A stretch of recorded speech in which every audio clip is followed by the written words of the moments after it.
So when you're dealing with carcinoma, you actually have two groups. One that arises on the background of hyperplasia, which is type 1, okay? Commonly arising on the background of hyperplasia. And the other one is type 2, which is now arising on the background of atrophy. Kakaintindihan? Ulit hyperplasia, simple, complex. Simple without, simple with, complex without. But complex with, that's actually synonymous with well-diff adeno-CA. Particularly, anong type? Type 1. Okay? Type 1 is associated with hyperplasia. It is usually exhibiting the same mutation that I have mentioned for endometrioid hyperplasia. Okay? On the other hand, type 2, ulit is atrophy. Type 1 is obese, diabetic. Type 2 is atrophy, thin physique. Okay? If type 1 is predominantly endometrioid type, type 2 on the other hand is usually poorly diff. When you say poorly diff, you have three categories, which are serous, clear cell, and mixed Mullerian tumor. Okay? Serous, clear cell, and mixed Mullerian tumor. So, this is what I am trying to explain, arising on the background of hyperplasia and then going into well-diff adeno-CA. Type 2 is atrophy. Let's go to type 1 first. When you say type 1, they are looking like endometrioid glands. So the more they resemble endometrioid glands, that means that they are well differentiated.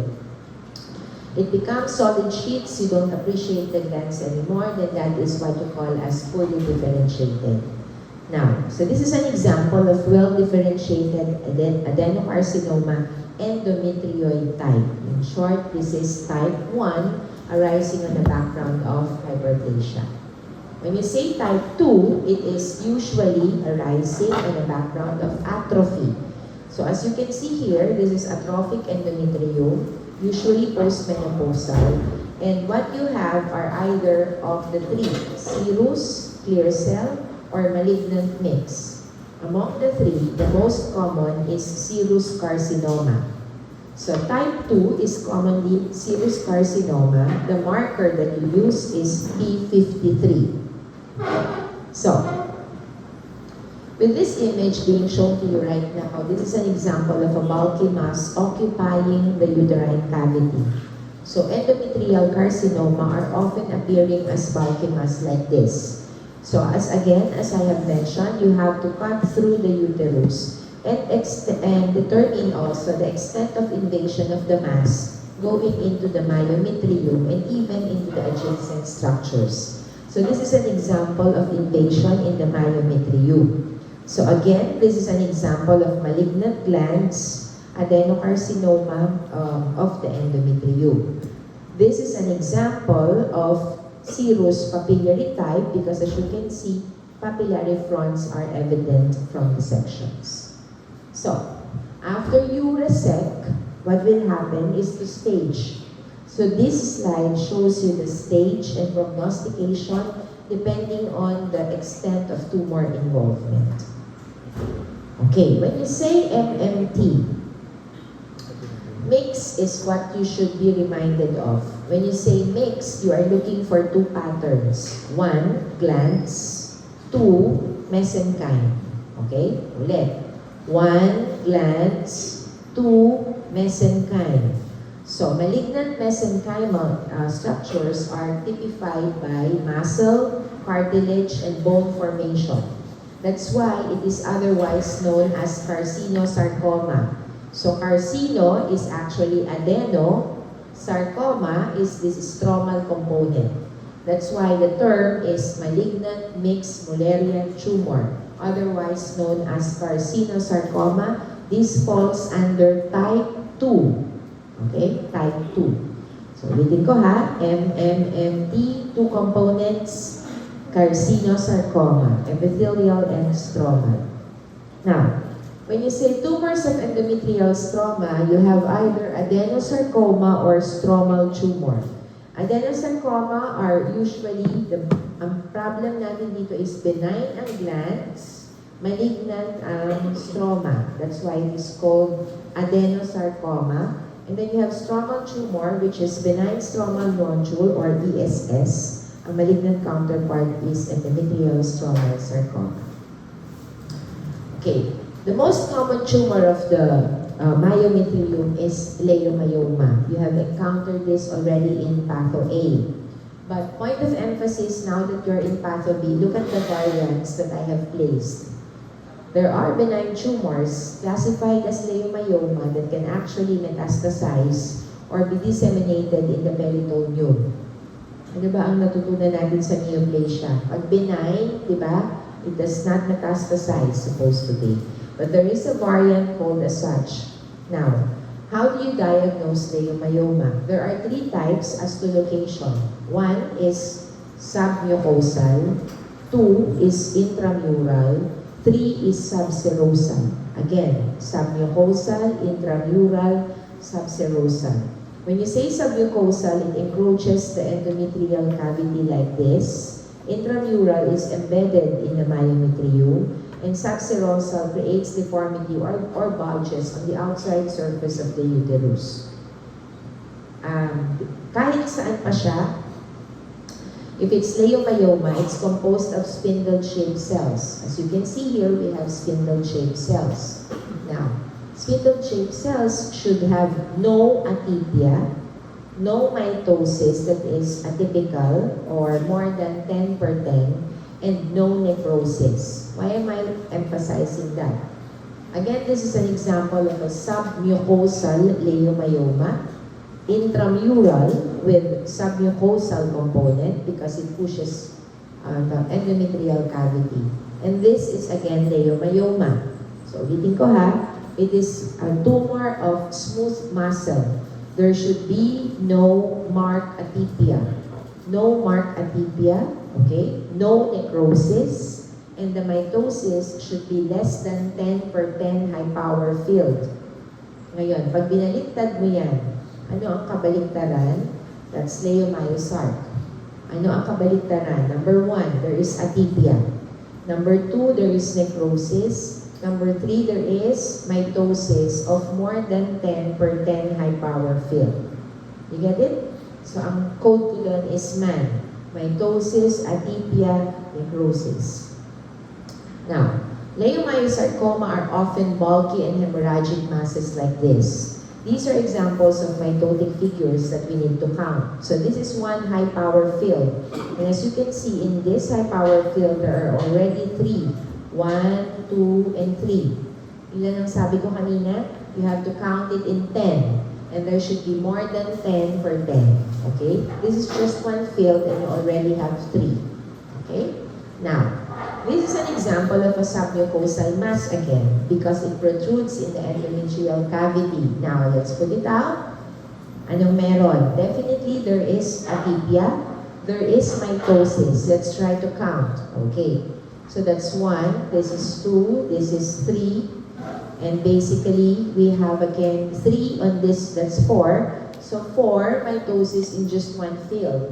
And then of course there are areas of necrosis. So again, as I have said, remember MAN, mitosis, atypia, necrosis, leiomyosarcoma.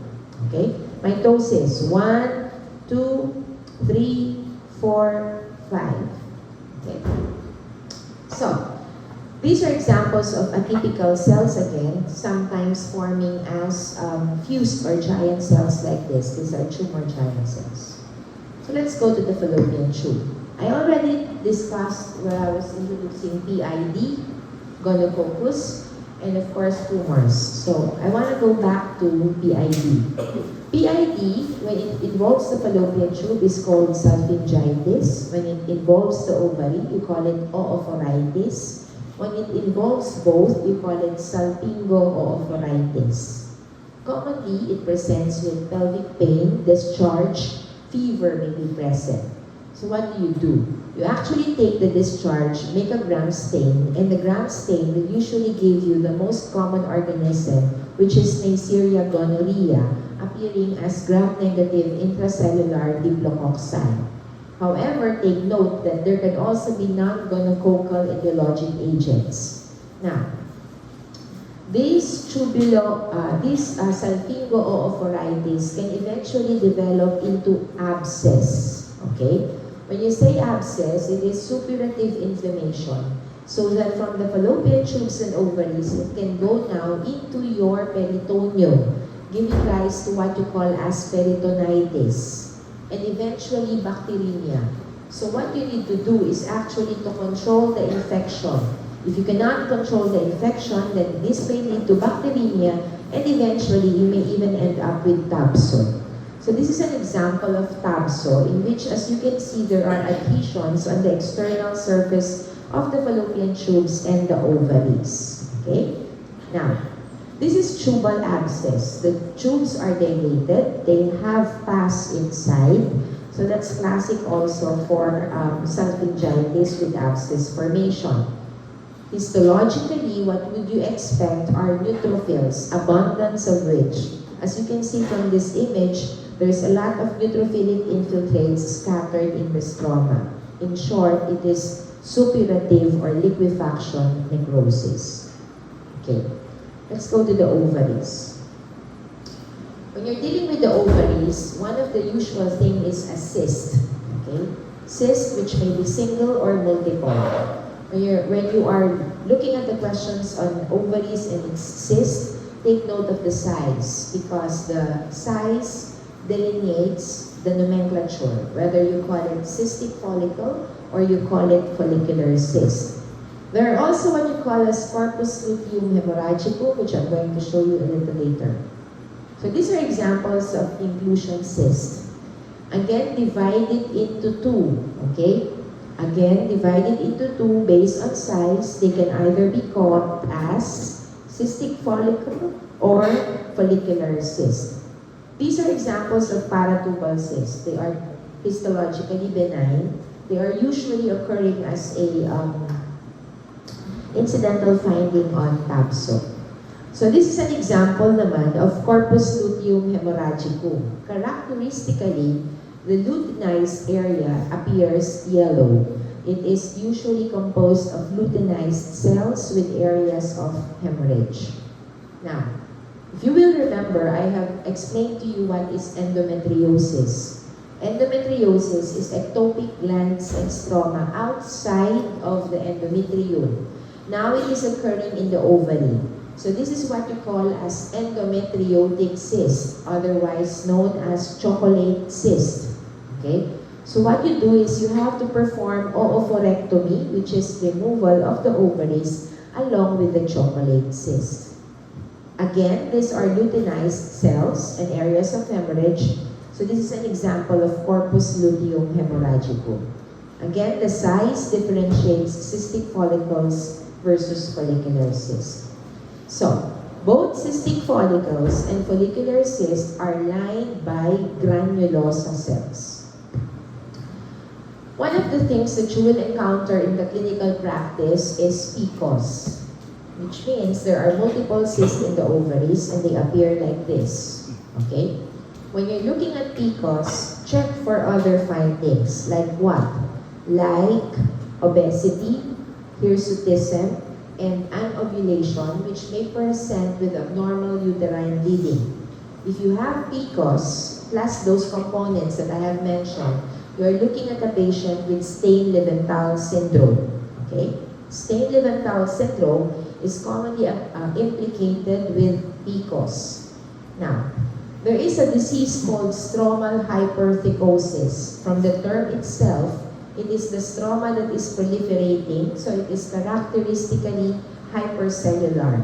This is again, as I have mentioned, common in patients with PCOS, occurring usually post-menopausal.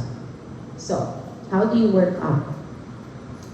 The patient will usually present with abdominal pain or enlargement. You do a transvaginal ultrasound. You see now the tumor in the ovary.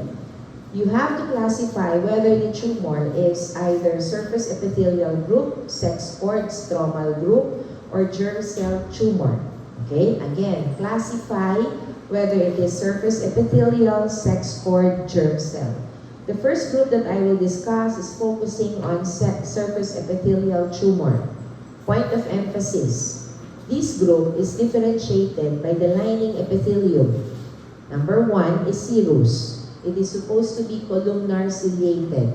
Number 2 is mucinous. It is supposed to be with apical mucin columnar epithelium.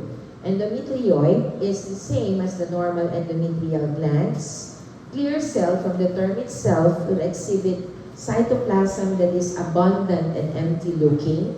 And transitional is reminiscent of that of your urothelium or the bladder epithelium.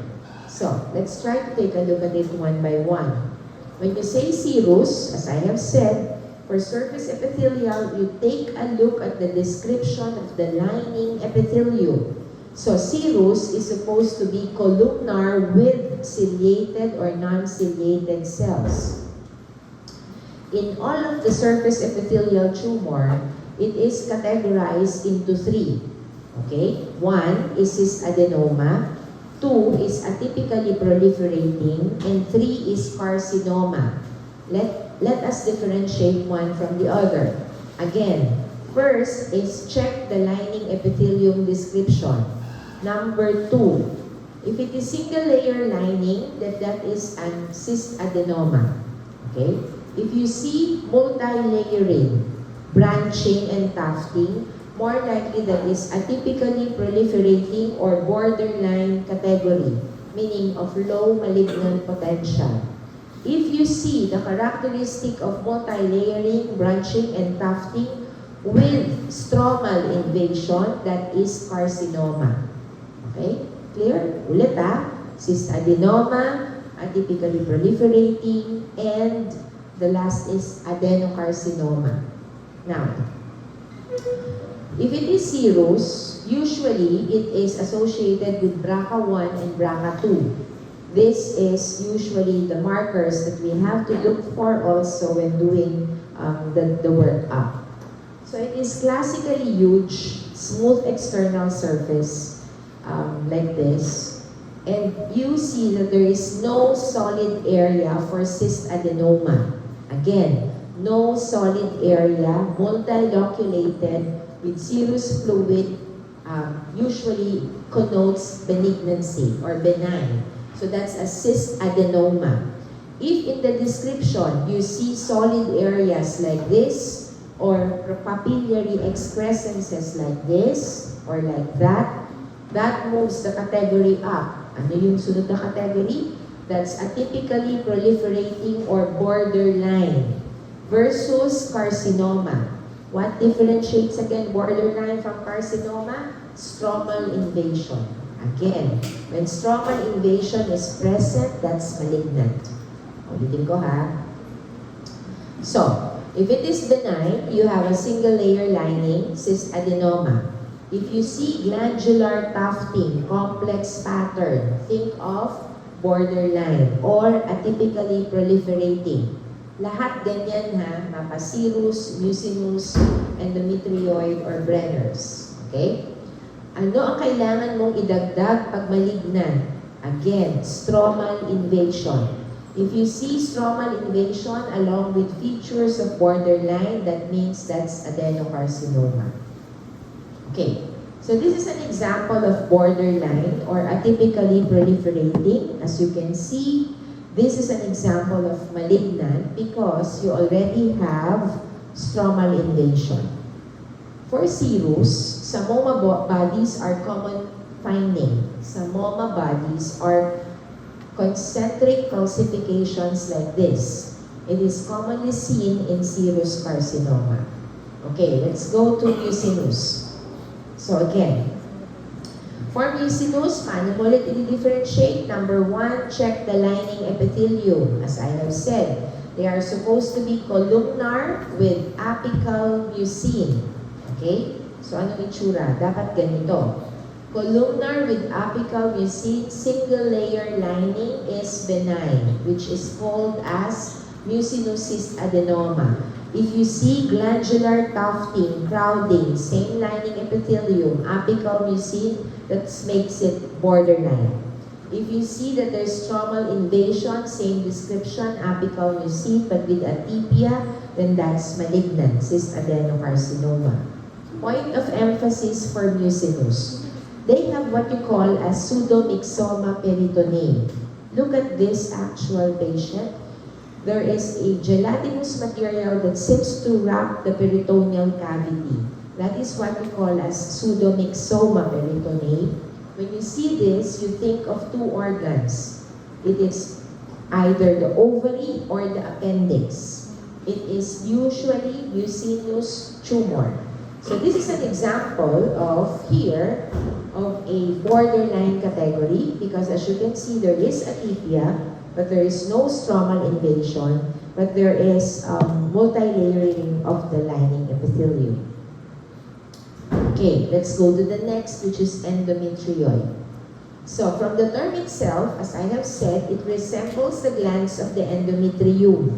Again, it can be endometrioid, cystadenoma, borderline, or carcinoma. For clear cell, it goes the same. Just take a look at the description again of the lining epithelium. As I have already mentioned, it is expected to be abundant, clear cytoplasm. Now, for some tumors in which the stroma may appear fibrous, instead of calling it a cystadenoma, the term is cystadenofibroma.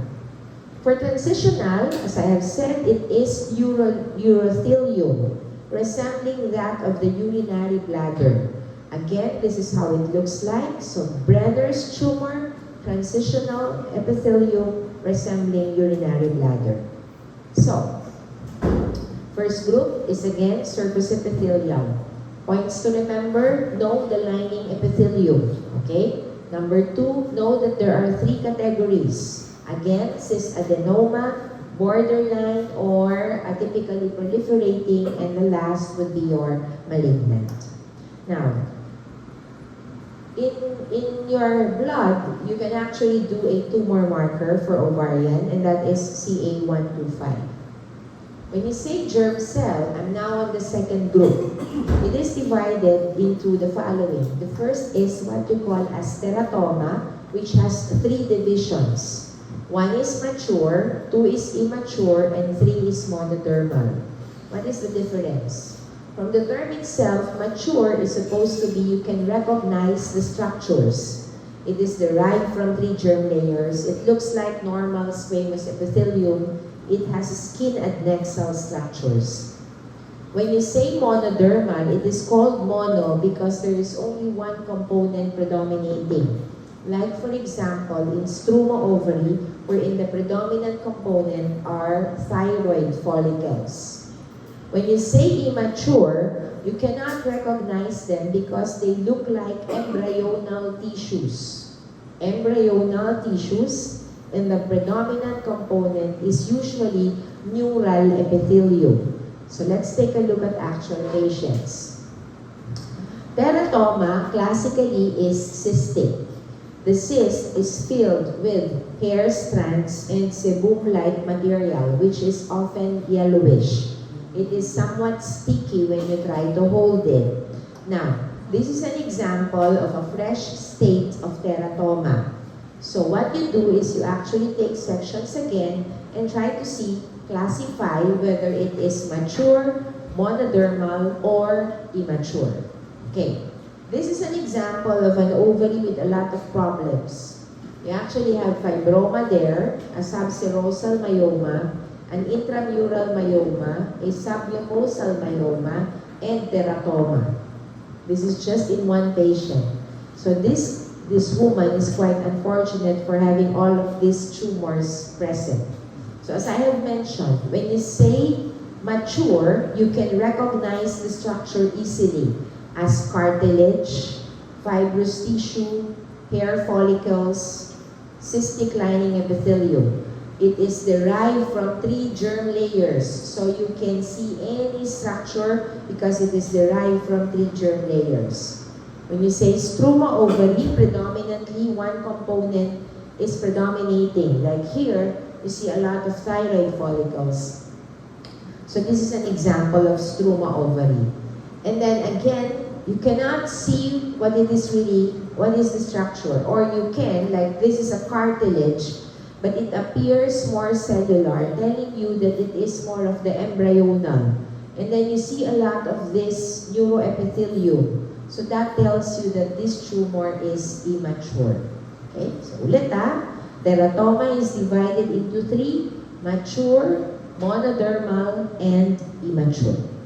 Okay, now, there is a male counterpart of this, which I suppose was lectured to you this morning. Ay, hindi pa kayo nagpatho, no? Sa Friday pa. This is what you call as this germinoma, the ovarian counterpart of seminoma. Take a look at the description in the second bullet. Large vesicular tumor cells separated by fibrous stroma with lymphocytes. So these are examples of seminoma. Okay, again, characteristically, take note, large vesicular tumor cells. Number 2 component, fibrous stroma. Number 3, lymphocytes scattered in the stroma. If you have all of these three, the tumor is this germinoma. Okay, next is EST, or yolk sac tumor. Again, histologic hallmark to remember, Schiller-Duval bodies. Schiller-Duval bodies. This is how it looks like on gross, and this is how it looks like on histology. The Schiller-Duval body is like a blood vessel. Okay? When you see that, that is pathognomonic for yolk sac. When you're thinking of yolk sac, you have to do markers like what? Alpha-fetoprotein and alpha-antitrypsin. Okay, next is choriocarcinoma. I'm going to discuss this also in the latter part, but for at this point, take note that it is related to pregnancy, any form of pregnancy, and the hormone here is HCG. Usually, if you have to do a quantitative HCG, which would show that the levels are quite high. Okay? Now, let's go to the last group, which is sex cord. First on the list is granulosa cell tumor. If yolk sac is Schiller-Duval, for granulosa, this is what you call as Kohl-Exner body. Do not forget that. Granulosa tumor, Kohl-Exner body, the immunohistochemical stain that needs to be performed is what you call as inhibin. Okay? Inhibin. Now, these are examples of Kohl-Exner body, again, implicative of granulosa cell tumor. Another would be your fibroma, tecoma, or fibrotecoma. When you're doing the questions or answering the exam, take note of the color of the description. If it is white, usually that's fibroma, and histologically it should give you fibroblast. If it is described as yellow, you should appear on histology, you should see spindle-shaped cells with lipid droplets. That's what you call as tecoma. Bear in mind that it can be a combination of both patterns. This is what you call as fibrotecoma. So like this is white, which is supposed to be, as I have mentioned, fibroma.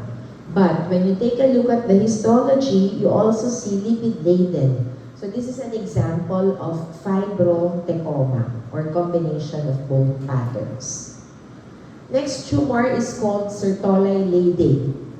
The T there should remind you that the tumor you're looking for looks like tubules. Okay? They are composed of tubules. Number 2, the T there should remind you also of testosterone. Why?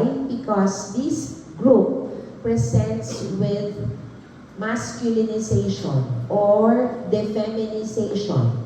So when you see a female with defeminization or signs of masculinization, ito yung hahanapin mo, okay? Think of Sertoli-Leydig. The tumor, as I have said, are composed of tubules. Okay. So ovarian tumor can also be metastatic, meaning it comes from elsewhere going into the ovary, and the classic example of that is Krukenberg. Okay, let's go to placenta. This is normal. So, this is what we receive. it is not routine that all deliveries will be subjected for histopath. Okay? It is usually the ones in which we have problems to solve. Like for example, what? Like preterm delivery due to infection, chorioamnionitis, or twin pregnancy. So this is the fetal side, and as you can see, it has the umbilical cord. This is the maternal side, which is now adherent to the uterus. When we examine the placenta, we need to make sure that the cotyledons are complete. This is because when the placenta separates from the uterus, and there are fragments that are retained in the uterus, this is what you call as retained placental fragments, and it may eventually lead to abnormal bleeding postpartum. Okay?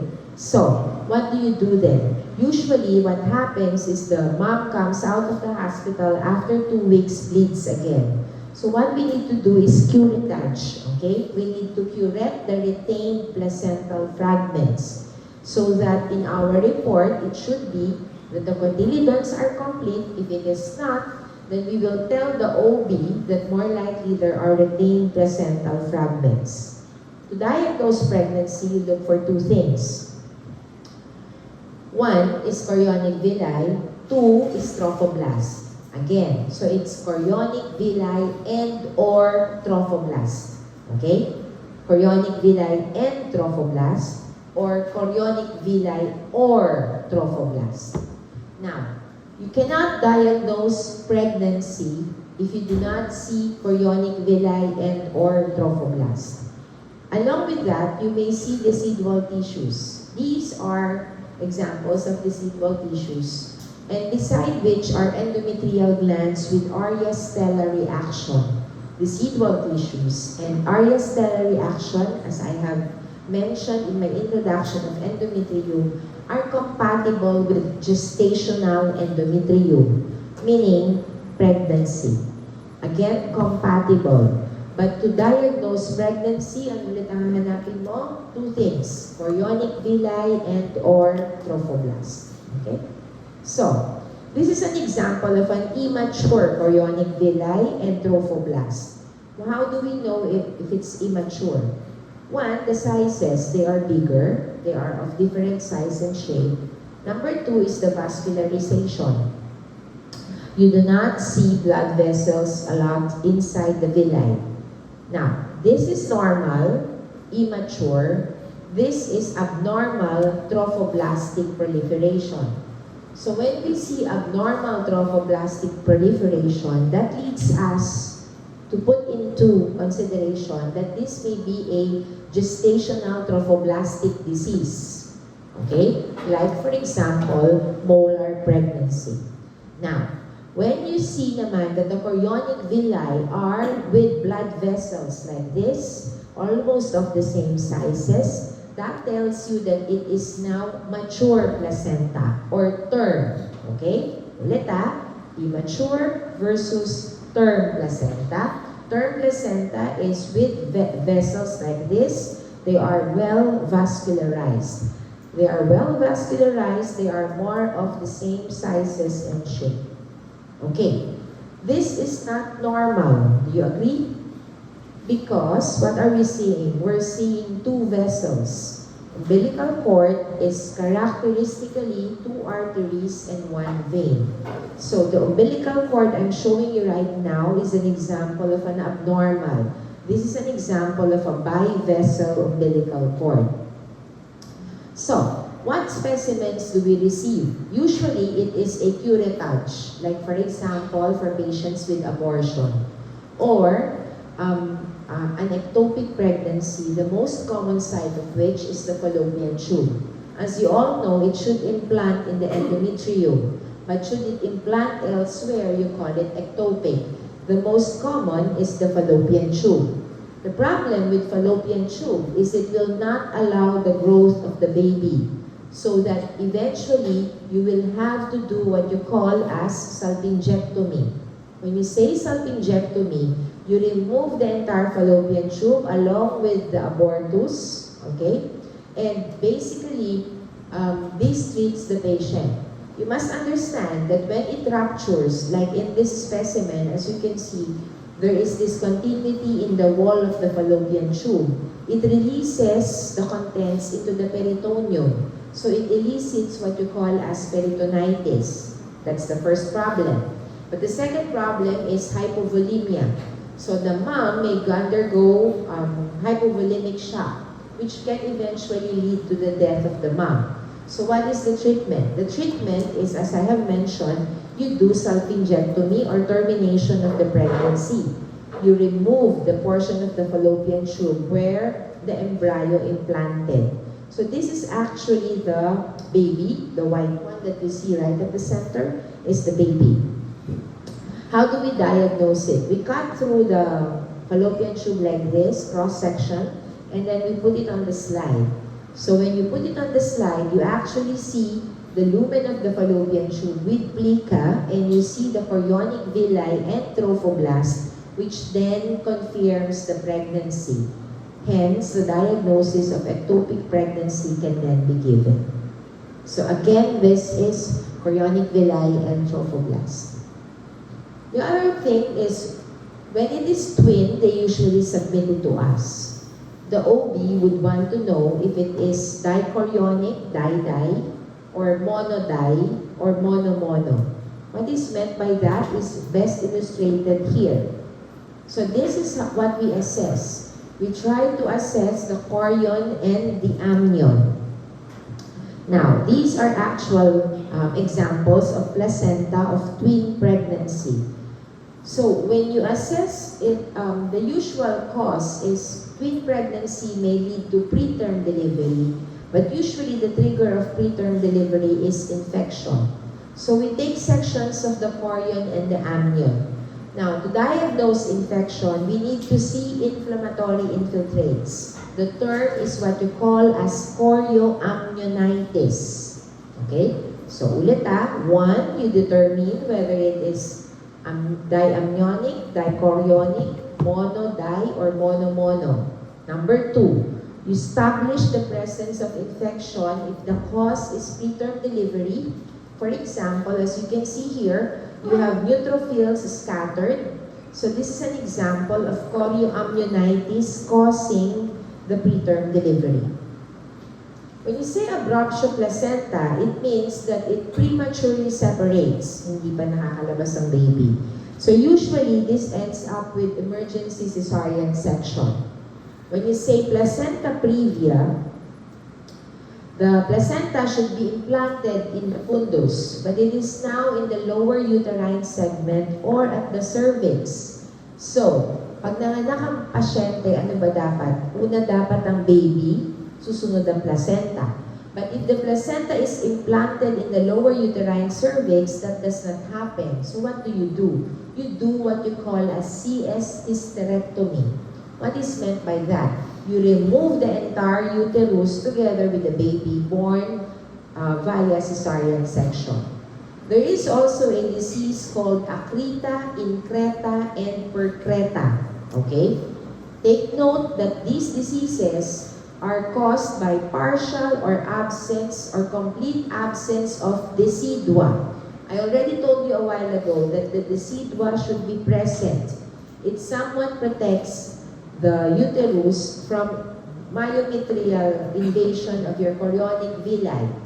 If you have partial or complete absence of decidua, then what happens is that it can actually adhere like this and cause bleeding. So, accreta is serosa layer, is endometrial cavity layer. When you say increta, it is now at the level of the myometrium. When you say percreta, it goes out into the serosa and can lead to uterine rupture. So again, what is the treatment? The treatment is again CS hysterectomy. Okay? CS hysterectomy because you need to perform the delivery via cesarean section and you need to remove the uterus. Especially so if it is percreta. So, the infection I was talking about can come from ascending infection or it can also be hematogenous or transplacental. To diagnose, again as I have said, you observe the color of your chorioamniotic membrane. If the description is yellowish green, okay, yellowish green, and then in the microscopic, you see a lot of inflammatory infiltrates, that's an example of classic chorioamnionitis. Chorioamnionitis can either be ascending or hematogenous infection, and it can lead to premature or preterm delivery. When you say preeclampsia and eclampsia, points of emphasis. One is, of course, hypertension. Two is edema because you are losing protein in the urine. So you do urinalysis. Okay? Now, as you lose protein in the urine, you develop edema because if you do your blood levels of albumin, it's expected to be hypoalbuminemia. Okay? So ulit hypertension, edema, proteinuria, hypoalbuminemia. Okay. Now, this is usually related to health. Meaning, ito yung aabangan mo, usually the patient will have also the HELLP syndrome. Low platelet leads to hemolysis. So, CBC should reveal thrombocytopenia. Okay? Now, take note that the differentiating factor between preeclampsia and eclampsia is the presence of convulsion. Okay? So, ulitin natin convulsion. So, when you have convulsion, that is what you call as eclampsia. Okay. Now, let's go to H-mole. H-mole, you look for two things. One, enlarged villi. Two, trophoblastic proliferation. Cystic swelling of the villi and trophoblastic proliferation are present in both partial and complete. Ulit, both partial and complete. Okay, what else do you look for? The P in partial should remind you of positive fetal parts. Okay? Positive fetal parts. Number two, positive P57.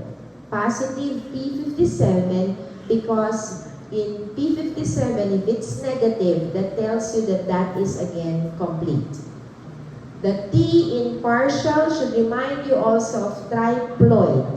Okay? Triploid. So, hindi natin lahat ng papunta sa partial.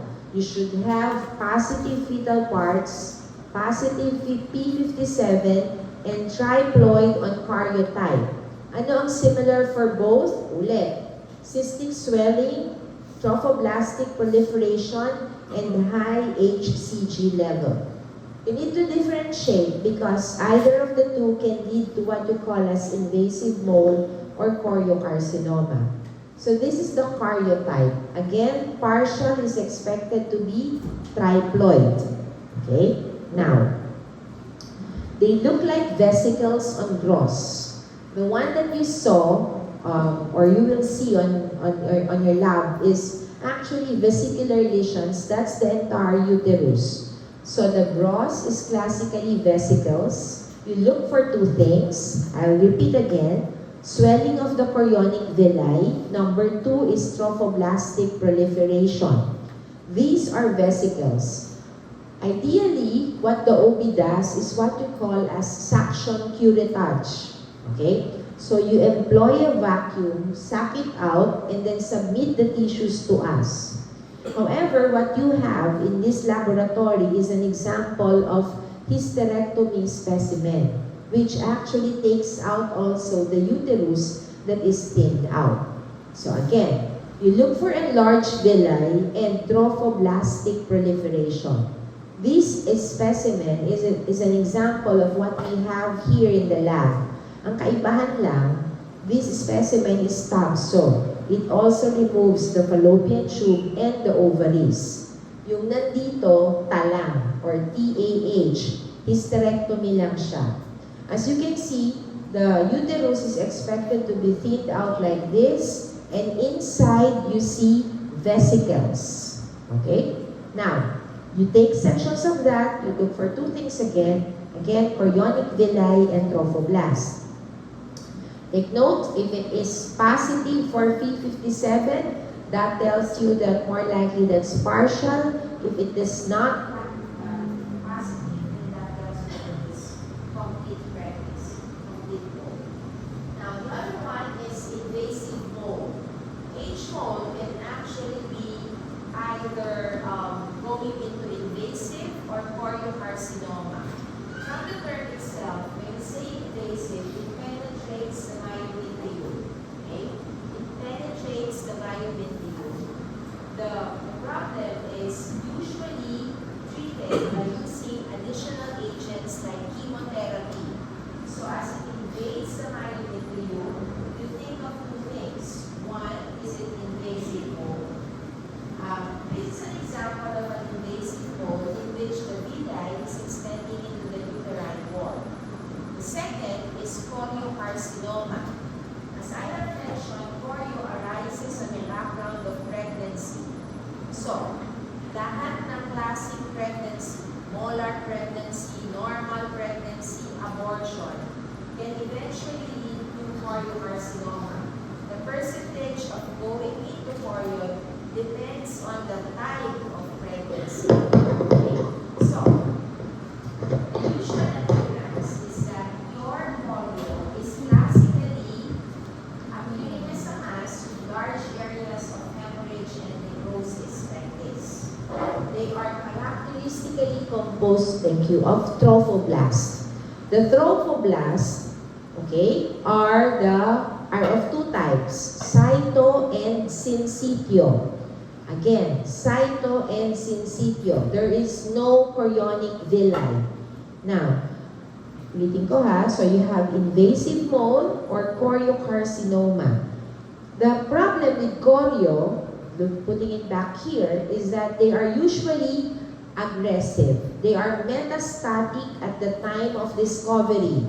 So usually they have metastasized at the time of discovery, and again the treatment is using chemotherapy.